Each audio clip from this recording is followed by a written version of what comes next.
Well, hello, and welcome back to Air and Space Warfighters in Action, where air and space force leaders share wisdom and insight. I'm your host, Orville Wright, president of your Air Force Association. Today, we're absolutely excited to welcome two great leaders, terrific leaders who are truly on the front lines of America's defenses.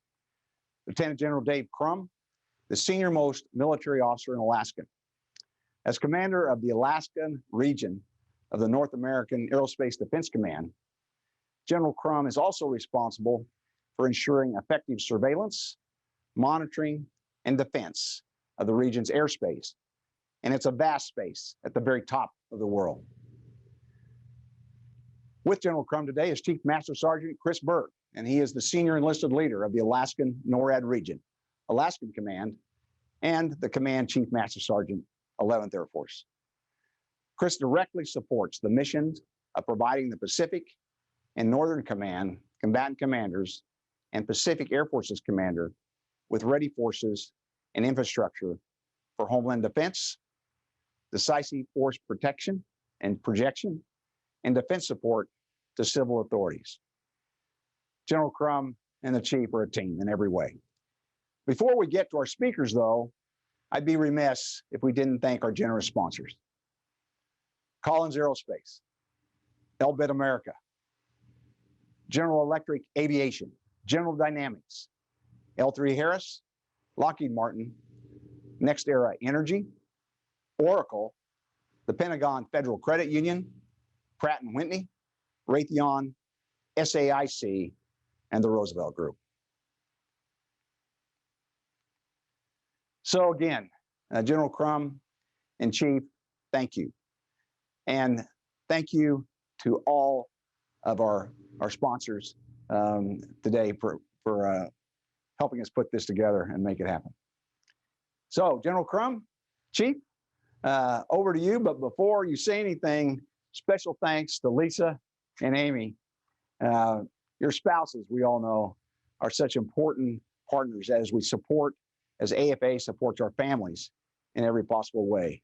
As we never take our eye off the ball to support airmen and guardians, families with a capital F are important, certainly to AFA, to the Department of the Air Force, and really to combat readiness in more ways than most people know. So thanks especially to Lisa and Amy. General Krumm. Sir, thank you. Good morning from Alaska. It's a beautiful day. The sound of freedom is outside with their F-22s in the pattern. So hopefully they'll interrupt me often as we talk. But I would tell you, Chief Berg and I just want to thank you for this opportunity. All participants of AFA and this action series, just the incredible things that it's done. You know, AFA is truly continuing its mission of promoting air and space forces as the foundation of our national defense.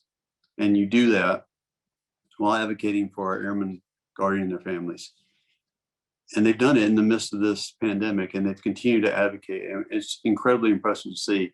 I'm just going to take a moment to know that it starts from the top. So, Mr. President, General Wright, sir, just frankly, I don't know anyone whose hearts bleed Air Force blue or Space Force gray than you and Miss Carey. And I want to thank you for all that you've done and all that you continue to do for our airmen and guardians. And it always seems to be a cliche to say that today's times are the most challenging and they're the toughest choices ahead.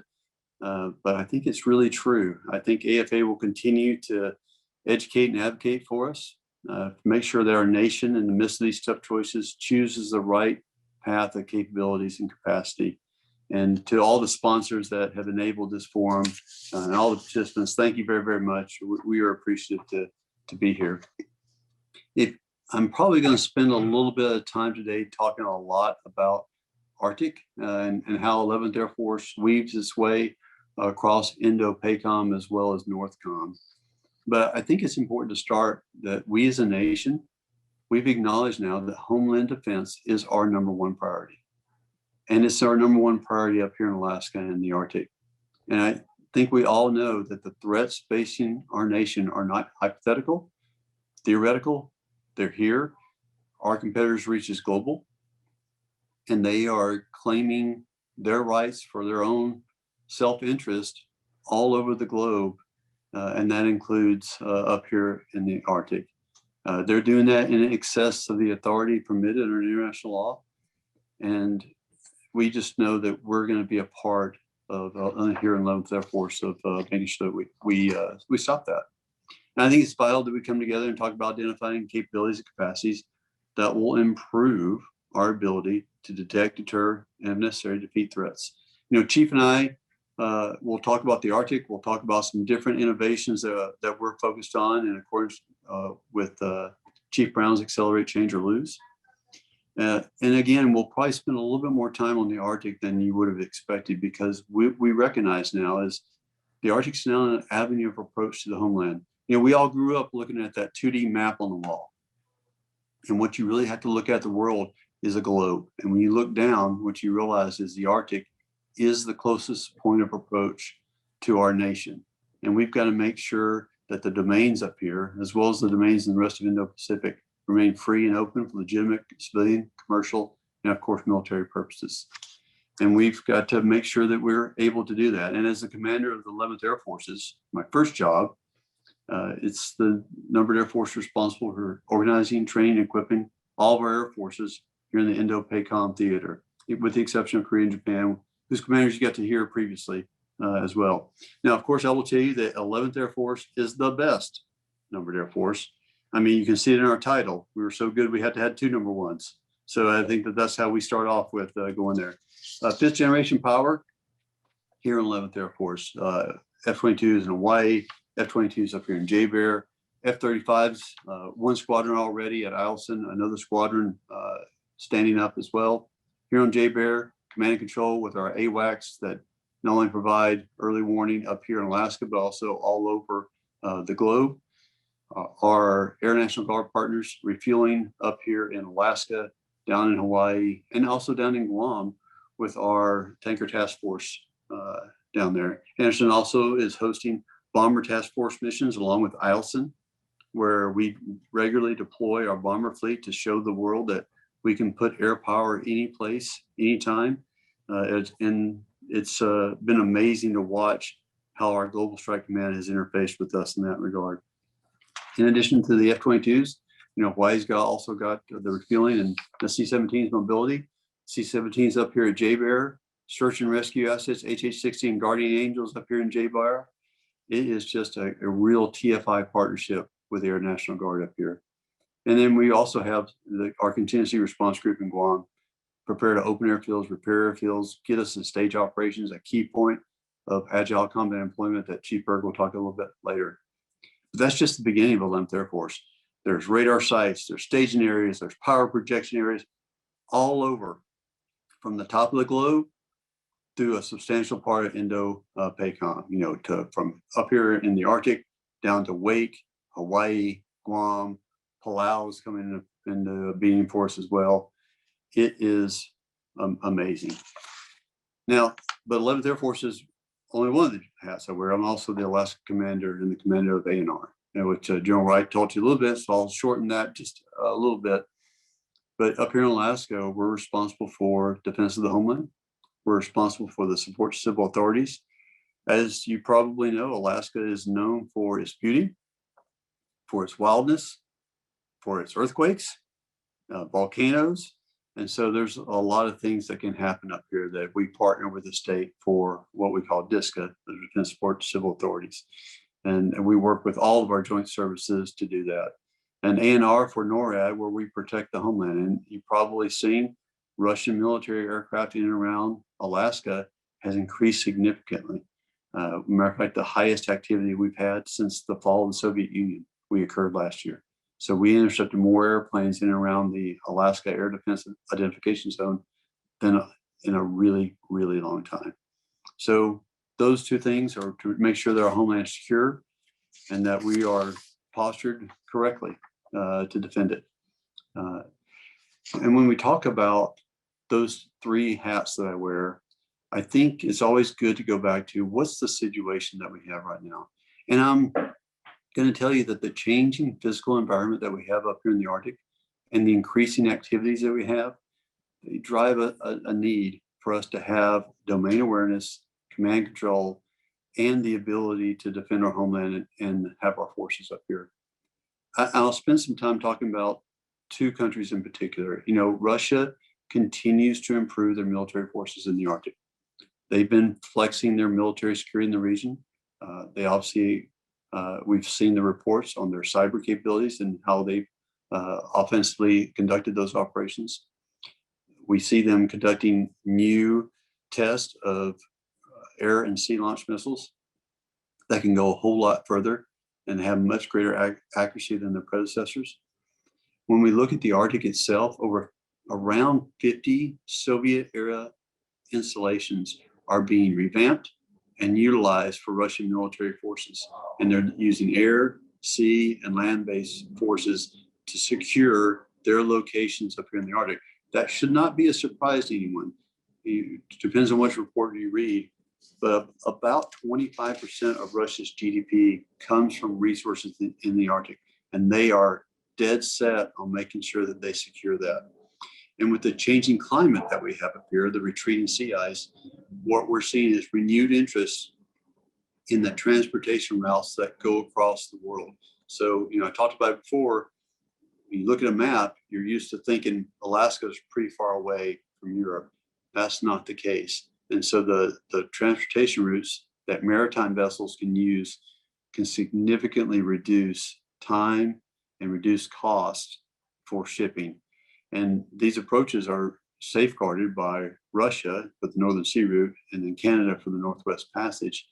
But what we've also seen is not only can they save money, the global shipping environment is really, really different. And I think the incident in the Suez Canal a few weeks ago can demonstrate how one isolated incident can dramatically affect global shipping. And so we know that that's going to be a big part of the future up here in the Arctic.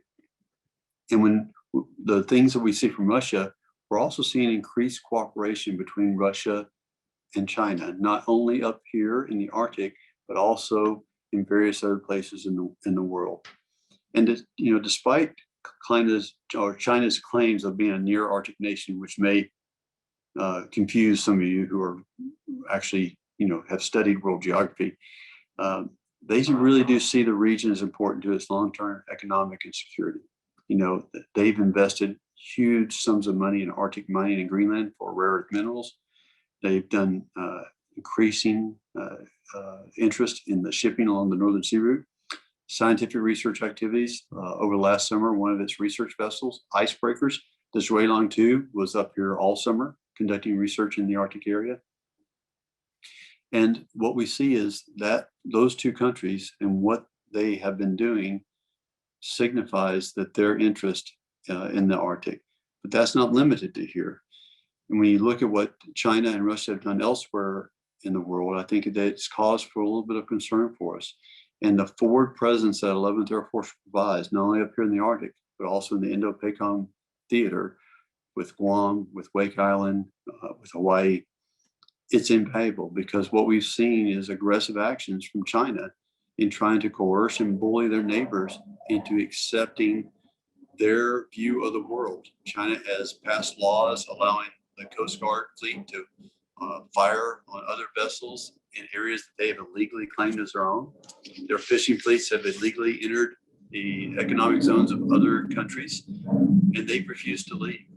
And they've increased these activities in the South China Sea, where they're building up reefs to have installations, military to stage out of. And their foreign policy has really devolved into one of intimidation, where they are using economic and they're increasing military strength to try to coerce other neighbors to accept their views of the world, despite the international community condemning them. As a matter of fact, in 2016, the Hague Tribunal declared that their claims have no basis in the South China Sea. And we want to make sure that these competitors' behaviors don't continue. We want to make sure that they comply with international norms, with international laws, and don't infringe on the freedoms and rights of others. And I think what you'll see is 11th Air Force is uniquely postured for who, what, and where our nation needs, along with our allies and partners, to ensure that that behavior is not going to be tolerated or accepted. And we're working on the tools that we need to do to get after doing those kind of missions. Right. So General Krumm outlined a whole lot of challenges, right? And so in order to get after those challenges, we're going to have to embrace General Brown's accelerate, change, or lose. And the way we're getting after that here is really embracing Agile combat employment, or ACE operations. We all know our adversaries have improved their capabilities. They're locating and targeting our forces well beyond their borders. You know, our main operating bases that we used to consider sanctuaries are just simply no longer the case. So we're going to have to be able to shuffle our forces between hubs and spokes to complicate that enemy targeting. But we can't deploy like we used to deploy. We can't be a massive scale forces. We have to be lean and mean. In order to make that happen, we have to be multi-capable. And our airmen are going to have to learn not just their skill set, but some of their peer skill sets. So when we do deploy these hubs and spokes, we can be a lot leaner, but yet as lethal to get after these things. And I'll tell you the good news, if you talk to any of the airmen, they have absolutely embraced this concept. They are excited to learn other jobs, to learn more than what they were trained to do, because they understand the importance of ACE and what that means for a future fight. Our wing commanders, exactly the same. They've incorporated an ACE in all their exercises. Here in Alaska specifically, we have the luxury of having our own range, our own airfields. And so we've been able to put to test a lot of these ACE operations now and in the future, and I'm really pleased at where we're going. As pleased as anything is that our airmen have embraced it and they understand the importance of it. But ACE and multi-cable airmen is not the only thing that we're worried about. I think JADC2 is another thing that's at our forefront. Yeah, you know, ACE is going to be that concept of employment. When you distribute like we're going to have to do, we're going to need a way to command and control it. And JADC2 is the way we got to get after that. And when you think about the Arctic, when you think about the Indo-PACOM AOR as well, vast areas, very little infrastructure, we need a common network, a common way to connect the variety of array of sensors, of systems spread across an enormous area with joint and coalition partners. And JADC2, quite frankly, is the way that we know that we have to get after that. You know, traditionally, we've all developed our own networks, right? The Army has theirs, the Navy has theirs. We can't do that anymore. We've got to make sure that everything that the Air Space Force buys, the Navy, the Army, the Marines, connects together. Because what we know is the decisions that now take days to get the information, to understand what's going on, to decide what to do, and then to execute it, we don't have days. We probably don't have hours. We probably have seconds.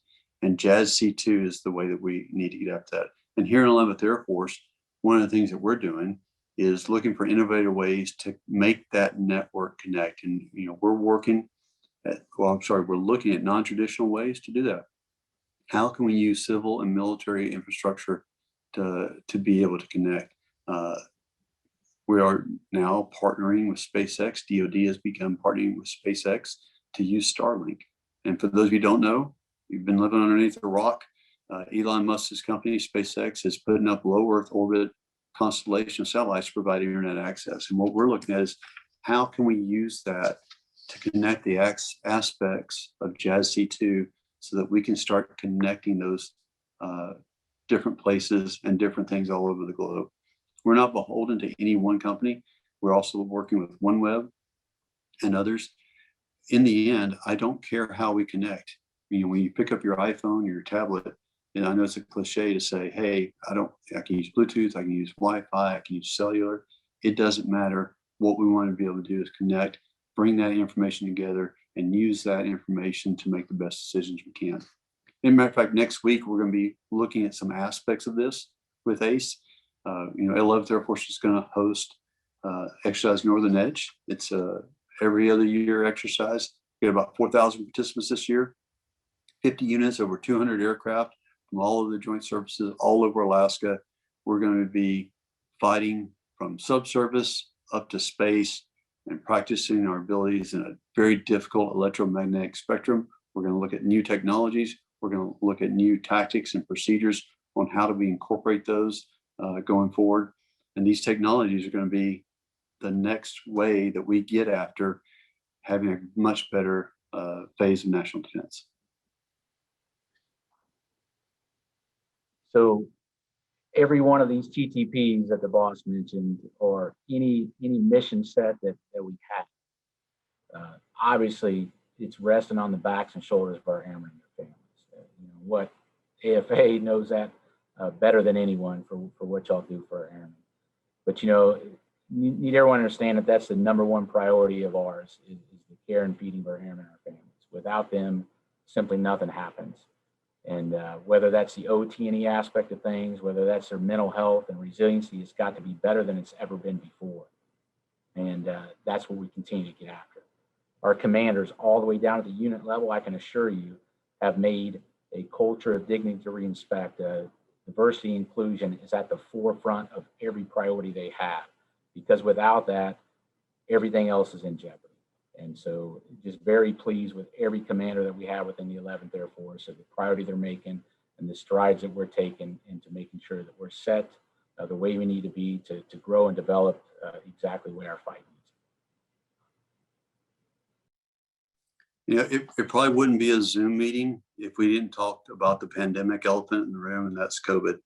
And there's no doubt that COVID has stressed our ability, but our airmen and our families have powered through. We've managed to keep the force healthy. I am just insanely proud of how they've battled this enemy, and they've done a remarkable job. Our readiness is still very, very high. Our ability to execute the mission has never been compromised. And quite frankly, I will tell you, in the 11th Air Force, those airmen and their families are doing it in some of the toughest places in the world. When you talk about being isolated and separated from family, overseas locations, places like Eielson Air Force Base in the wintertime, places like Wake Island in the middle of the Pacific, those are tough places to implement COVID prevention measures. And they've done it with style, with grace. And I think that we're all very, very glad that we can see, hopefully, the edge of COVID being behind us. And with the vaccines that we're pushing, I think that we're going to be back up and running even better than we were before. So I know that we've only touched a piece of the iceberg of the 11th Air Force and kind of our perspective on what's going on, but we want to leave some time for some questions and whatnot. And I just want to thank you again, General Wright, and everyone for this opportunity to talk. It's an incredibly important time, incredibly strategic locations that we're in, and we need to heighten the awareness and educating the advocacy. And these kind of thoughtful discussions and activities will help us get to the right solutions on how we need to go forward. And we really appreciate this opportunity to emphasize it too. So, sir, I'm happy to take any questions you might have this time. Well, just flat outstanding. Thanks, General Krumm, and thanks so much, Chief Berg. We have 20 minutes or so till on the hour, and while I'm sure we can't get to everybody, we'll do our best. Lots of opportunities for questions and some discussion. Please use the raise hand function, and we'll try to use that to connect you. Also, I've got a couple questions already on the net as you've written in. So let me just start with more into the mission that you have and what you're seeing in an operational context to put even finer point on the threat than you all described. You're seeing a lot of intercepts, and the intercepts make the news when you've got an F-22 next to a Russian bomber. So as you run those intercepts, is there an impact for F-22 availability and operational ability to handle that sort of upfront threat? And do you see an increase or decrease in the ops tempo? More bombers that you have to defend. And I'm putting this in sort of layman's language, and I hope it's understandable, but start with General Krumm. So sir, I would say that we have certainly seen an increase in Russian activity. We intercepted over 60 aircraft last year in and around the Alaskan ADIZ. We monitor more than that. And you're right, we use our F-22s, our E-3s, our KC-135s to get after that.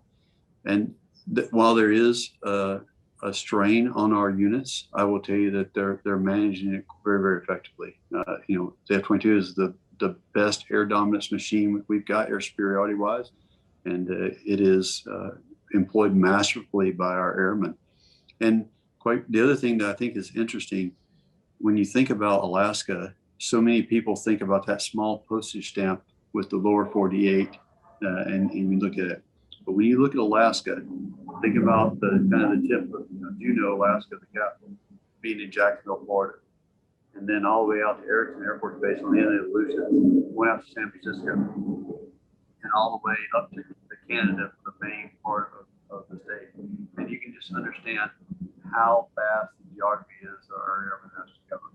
And so they do it. No one projects force like we do, just like you hear above. And while there is some cost to readiness as far as organizing training equipment, our units have been able to blend that masterfully. And quite frankly, it's a good exercise for us as well to be able to go across these vast distances, be able to execute the intercepts in a timely, professional manner, and they do it with style. Great. Thanks. Well, next we'll go to John Turpak from Air Force Magazine. And we've got Jim Simmons up, our Vice Chairman for Field Operations, who oversees all our chapters and our volunteer leaders. So first John and then Jim, and we'll, again, try to get as many folks up on the net as we can. So John. Thanks very much. Good morning, General. Good morning, Chief. General, wanted to follow up on something General Wright was just asking you about. Usually when we see those intercepts, we see an F-22 with the Bear bomber or whatever it is the Russians have sent over. But the F-22 hours are really precious, as you well know. Do you really need the capabilities of the F-22 to do these intercepts, or for your long-range planning, are you thinking something like F-15EX or F-16 or maybe some other kind of airplane to do this work, especially since apparently we're going to be doing it more and more? Hey, John, good to hear from you. So what I'll tell you is we can do those intercepts at a time and place of our choosing with the assets that we want. Our Air Force assets are diversified and very, very capable. We use the F-22s because we have them located here. I can see in the future that there would be some other opportunities. As you said, F-22s are our frontline air superiority fighter. And there is a cost. And can we do that differently? We can, but I don't know all the options that we're going to pursue yet. But I know that any Air Force unit I bring up here would be able to do those intercepts with the same professionalism and with the same proficiency as we have. Okay, if I could follow up real quick then. Recently we had a chance to talk to General Van Herk, and he was saying that one of his priorities is monitoring the undersea lanes of approach to NORAD and the North American continent. Is there anything you can do to help him out in that regard? Any sensor aircraft, or is that something you just kind of partner with the Navy on? Well, as General Van Herk's lead for the Arctic up here, it's my job to do it.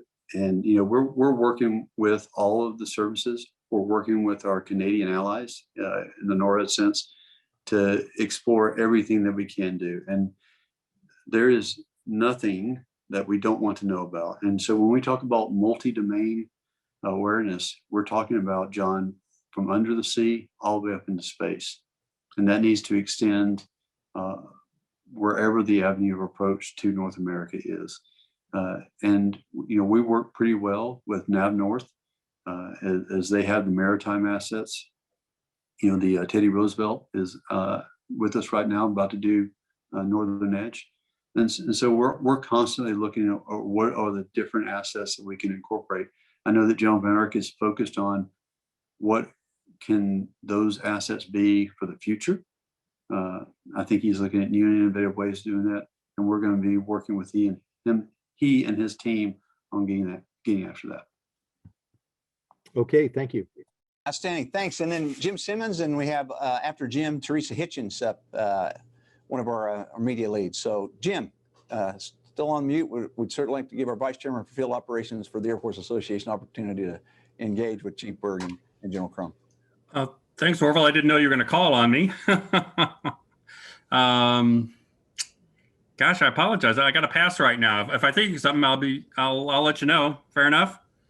Okay. But I'm real proud of what they're doing. You can't say thanks enough. That means a lot. And we know we've got very active AFA chapter leadership across Alaska. So thanks. In fact, I have a question, since you can't ask it, from one of our former Midnight Sun chapter leads, Luke Hopkins.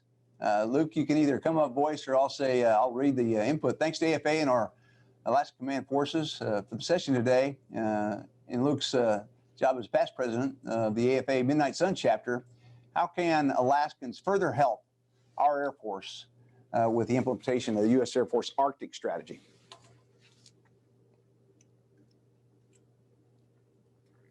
Well, I will tell you to keep supporting us. And AFA does a wonderful job of that. The state of Alaska up here does a wonderful job of that as well. We try to work very hard with the state, with the local communities, and with our native populations. The Alaskan natives are an essential part of how we operate up here, and we do outreach to them, we cooperate with them, and they are an amazing ally. They're an amazing source of information, and it's been great to see how they are. Matter of fact, a little known fact, our Alaska native population served as a higher percentage of their population in the military than any other ethnic group. Almost 20% of them in some way have served in our military. But I would say, just to continue that great support, there are a number of things, particularly up here in Alaska, that we are hopeful to get some resolution on. It is our understanding that the state legislature right now is considering a way to recognize military spouse licenses. So when a military spouse comes up to Alaska and they have a license to work in nursing, in teaching, no matter what it be, right now the state requires an Alaska certification. And as many of you may know, a number of states across our country have recognized the fact that they need to have some reciprocity. So instead of the military spouse having to go through a costly and laborious process of recertification, the state recognizes that license from a different state, which allows that military spouse to further his or her career, to allow them to not have to pause in their career. And we are excited about that. I think that that's moving forward. So we would encourage the passage of that. We think it'll be a fabulous addition to our military spouses as they come up here, to continue to give them opportunities. Thanks, sir. Let's go to Teresa Hitchens and then Frank Wolf. Hi there, this is Teresa with Breaking Defense. Thank you so much for doing this today. My question is about Northern Edge, about the exercise, and whether you could provide any more details about the new capabilities that you mentioned. For example, are you going to be using the KC-46 to serve as a gateway translator between fifth generation aircraft, or are you going to use any of the new AI software tools that General Van Herk has been really bullish on, like the Common Operating Picture Creating thing, GAIA? So just if you could provide a little more detail about those technologies that are related to JADC2 that you intend to exercise with in Northern Edge. Thanks. Hi, Teresa. Good to hear from you. So I'm probably going to be a little more vague than you probably want, but the answer is yes. We've got people from every aspect of JADC2. We've got things like Starlink we talked about. We've got the Rapid Capabilities Office coming up to demonstrate some of theirs. We've got remote satellite terminals going in. We are looking at different technologies in the electromagnetic spectrum with jamming, with radars. We're bringing up the F-15EX is going to participate up here as well with its capabilities, including EPOS. So we have a whole array of different technologies that we're trying out. I don't want to be too specific because a lot of the stuff that we want to do is we still need to work on it. But you can expect that Indo-PACOM-led exercise, and particularly PACAF with General Wolfsbach, he is uber focused on how do I connect all these sensors and shooters together and we're traveling down the path that JADC2 offers, and we're going to hopefully advance that as well. Thank you. Can I just ask one quick follow-up? And that is, once this exercise is done and you've experimented with some of these new tech, if you like them, what do you do next? What happens afterwards? So you experiment, yay, everybody says this is great. This really worked really well. Then what? Well, my inability to unmute myself may be not the best. When I talk about, my previous job was in acquisitions. And so I very much understand how we have to prioritize the things that we see. And so I will work closely with AQ and determine what things we need to go after. But also, if there are technologies that we can sustain with our O&M budget, we'll look to do those kind of things, Ms. Hitchens. I think that, the possibilities are endless when it comes to technologies, but we do have to be picky when we choose which ones to fund and sustain. So I think, we're coming up here with a lot of ideas. We're going to see which ones work. We're going to see which ones contribute to the battle space and help our airmen and guardians and sailors and Marines get better and more lethal. And I think we're going to push that and do the advocacy for that. And I think that there will be leave behind, but what I don't want is a series of one-off experiments that is its own little island in the middle of our capabilities. Kind of what JADC2 is designed and the concept is designed to prevent, because this capability, as long as it connects to the network, it can be in its own. So I think we're going to be looking at some of those technologies, but there's no doubt that we've seen things in the past. We said how great it was, and then it disappeared. And our objective in this is to go, what really contributes, what is really worth pursuing and getting after.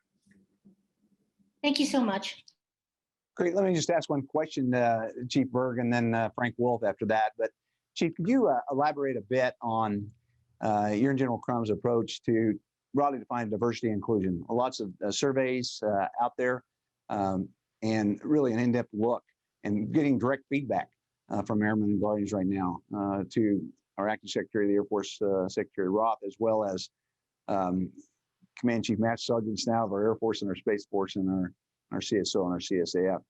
So as you see that feedback come in, and you, I know, are upfront engaging with our airmen and I'm expected guardians in the AOR in Alaska now, could you just offer a bit of perspective on how you're really engaging in support of the guidance and the leadership that comes from senior leadership of the Department of the Air Force? Yeah, thank you, sir. So I think a lot, really all the way down to the airmen, is about transparency. So that's what airmen want in all of this. So I think that it's clear at our level what the commander's priorities are and how serious that we take diversity and inclusion. What's not clear sometimes is our airmen, the transparency piece is not behind it. So there's a lot of initiatives that we have within the command and other things, such as, right, it's really about the unconscious bias training is a huge success. We look at eliminating data that doesn't necessarily need to be where it needs to be when it comes to awards and other stuff. So it's really taken out some of those things that might trigger some unconscious bias. But I'm very, very confident. I can tell you that everything that we're getting after is exactly the way that we need to do. Communication is often the biggest limp fact to anything. We can't over communicate enough, all the way down to the lowest level, just being transparent with everything we're doing. Thanks, Chief. Great response. And then Frank Wolf, if you're still up, and then I have another question, I think, from Chris Woody. That's a good one. Hi, General. It's Frank Wolf at Defense Daily. I just wanted to turn to F-35 in terms of Eielson and the squadron. I just wanted to see how you're sort of tackling sustainment costs. Obviously, there's been some issues with the F-135, the Pratt & Whitney engine sustainment. But I just wanted to get your assessment of how 11th Air Force and how you all are sort of tackling sustainment, and your overall assessment on F-35 right now. So, hey, Mr. Wolf, good to hear your voice. Yep. So what I'd say is, right now, the airmen, the icemen of Eielson Air Force Base are absolutely kicking butt and taking names. The F-35s that they are doing or that they have are working really, really well. Matter of fact, about 2 or 3 weeks ago, they had a generation exercise. They generated every single F-35 that they have. Every one, all 25, all on the flight line, ready to go. Just amazing, amazing effort. If you know anything about fighters, you know that the MC rates are usually not quite that high, and their ability to do that is really a testament to the leadership and the way that they're getting after things up there. We certainly have been impacted in some ways by some of the sustainment issues. We know that the impacts of the F-135 engine will continue to be with us for a while as Lockheed and Pratt & Whitney work through those. But I will tell you that our airmen are doing well. It is a different environment. No one has put F-35s in that sort of environment. And so our airmen have known a lot of innovative ways to sustain that airplane up in the cold, to include revamping the seat kits and as well as personal survival gear that the pilots have to wear when they fly the airplane. But we know that that's going to have to continue. And I will tell you that I can't do much for the program, but from an operational aspect, the airplane's working very well. And our airmen are really, really, I think, leading the pack in how they generate the aircraft and how they sustain stories. Thanks. Just a quick follow, just in terms of the second squadron, when you expect that to be up and running, and just on that, like you said, on the personal survival equipment and the challenges and the cold there, how are you all tackling that and making sure that equipment obviously can withstand the cold? Well, first off, the second squadron already has their first airplane. So we're well on the way. I think you'll see over the next year or so that the planes will continue to arrive. And I don't know, I'm not familiar of any specific delays that we have right now, but we anticipate that that's going to continue. With regard to the survival gear, it really is just a testament to our airmen who, basically you have a seat that was designed to accommodate a much larger section of our population. So the seat itself was completely redesigned in the F-35s to allow shorter, lighter people to be in it as well. And that actually lowered the amount of space that we had. So our airmen really got after what are innovative ways to vacuum pack, what are new technologies in the form of warm gear that the pilots can have. And they've managed to, it's kind of like the Apollo 13 where they dumped all that box and said, we've got to connect all this stuff and that's all we got to do. They did the same thing as we've got this much space. We've got to be able to put this much survival gear in it. How do we do it? And they did personal experiments. They did tests outside. They went to different technologies to different companies across the United States, and they've really got some exceptional solutions. They use 3D printing, and it's really amazing to see. I almost ask them, is this going to be like the snake in the can? Whenever the pilot opens it up, is it going to pop out? You've been able to pack so much stuff in it, but they've really done an amazing job. So, and I think that we still need to continue to work on that. For those of you who have experienced minus 50 degrees, you will know that is no joke. And so we will, I think, be forever looking at different and innovative ways to make sure that we keep our pilots safe and warm in the case that he or she has to eject. Well, thanks so much. We have a couple more questions, and Rachel Cohen of the Stars and Stripes. Sorry, Rachel, we're running out of time, but thanks for being here today. And General Krumm and Chief Berg, thank you so much. And again, to Lisa and Amy for all that you all are doing to support, lead across 11th Air Force and in support of our Airmen and Guardians. You clearly bring not just huge experience, but terrific heart for all that you're doing. And the Chinese and the Russians ought to be put on notice, and I hope they are today. What a tough warfighting crowd I know you are. So with that, we're going to take the video down for just a couple minutes and come back with our small group. Thanks again to all those who participated today. And please follow up with ideas to make these kind of forums better. And we really appreciate our partnership across industry and certainly across the media here at AFA. Thanks a lot.